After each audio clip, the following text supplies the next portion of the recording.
When I talk, I'll talk to the public. I'll talk to the people. I will not take the oath. I will not sit in a courtroom. I will not swear in. My Father, My Time. Don, I'm facing 18 the months. series, based on a true story.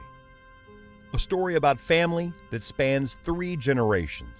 Antonio Napoli, 1864 to 1931. Antonio was a duke for King Umberto I in Italy, 1900. King Umberto I was assassinated by an anarchist. The nobles were then hunted and killed. Fleeing for his life, Antonio sneaks his wife Anna and their newborn child on a cargo ship bound for New York. In a harsh environment, men were murdered and women were raped. Luckily, they survived to see the Lady of Liberty. Arriving in New York, Antonio took the name from the city he had to escape, Napoli. Risking his life to provide for his family, Antonio built bridges that connected the boroughs of New York. Immigrants fought each other for jobs. He organized one of the first unofficial labor unions. Antonio's teenage son Jimmy yearned to be his own man. Jimmy worked as an enforcer for the business owners to put pressure on the union leaders from striking. He founded the Lorimar Street Gang to protect shop owners from other gangs. Jimmy's ambitions angered his father, and their relationship crumbled.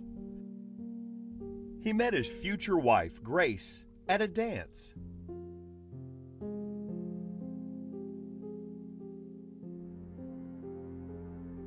Brooklyn, 1928. While walking her home on a rainy day, Grace introduces young Jimmy to Frankie Yale, head of the 5 Points, and one of the most powerful men in New York. Frankie was impressed with Jimmy's work. Frankie hires him to run bootleg liquor to Al Capone in Chicago. Building trust with Capone, he assigned Jimmy to assassinate his nemesis, federal agent Elliot Ness. Jimmy Knapp failed to kill Ness, although Agent Joe Fuseli's life was taken. After Jimmy's courageous efforts, the impressed bosses in New York hired him to collect money for them. Antonio fell deathly sick. Jimmy made amends and cared for his dying father for the last years of his life. Jimmy rose to power, founding and controlling the biggest gambling empire in the United States for 40 years. A $150 million a year enterprise.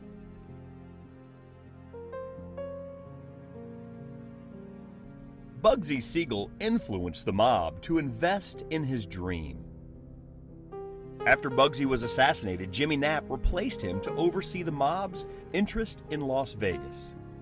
Jimmy Knapp controls most of the big boxing fights in Cuba, Las Vegas, New York, the Bahamas. He never forgot about the people who made him rich.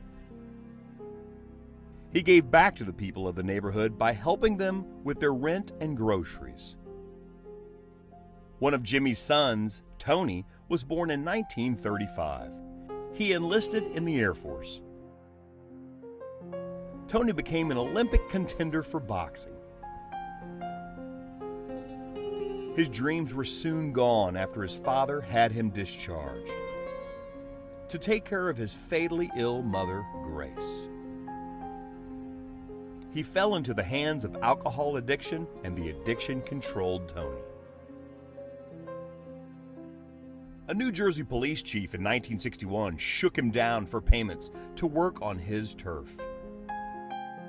Fueled by alcohol, Tony paid him what he deserved.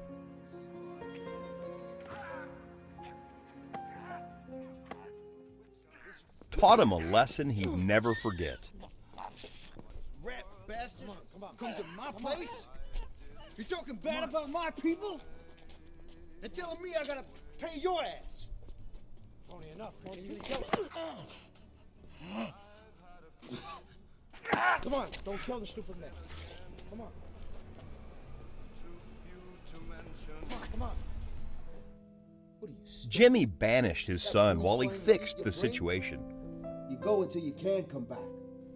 calling in favors from Stay in politicians New Jersey, and every cop judges. in it ain't looking to kill you. Exiled to New Mexico. To support himself, he worked as a prize fighter for the circus, bartender, and pulling robberies. Tony goes to jail. His father bails him out and directs him to oversee operations at Las Vegas, Caesar's Palace. Working as the casino boss, Tony made friends with Frank Sinatra. In 1976, Jimmy was sent to prison for 7 years when the RICO Act took effect. He joined the Genovese family as a capo underboss.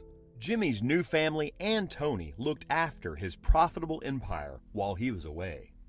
Jimmy asked his son why he acted so reckless with his life. Tony responded with, "If you had a dad like mine, you'd do anything you wanted to." Jimmy died in Tony's arms in 1992 from natural causes, not from a bullet. In 1994, Tony ended his love affair with alcohol after cutting a kid's manhood off for molesting his 19-year-old daughter. The court sentenced him to 3 years in AA therapy.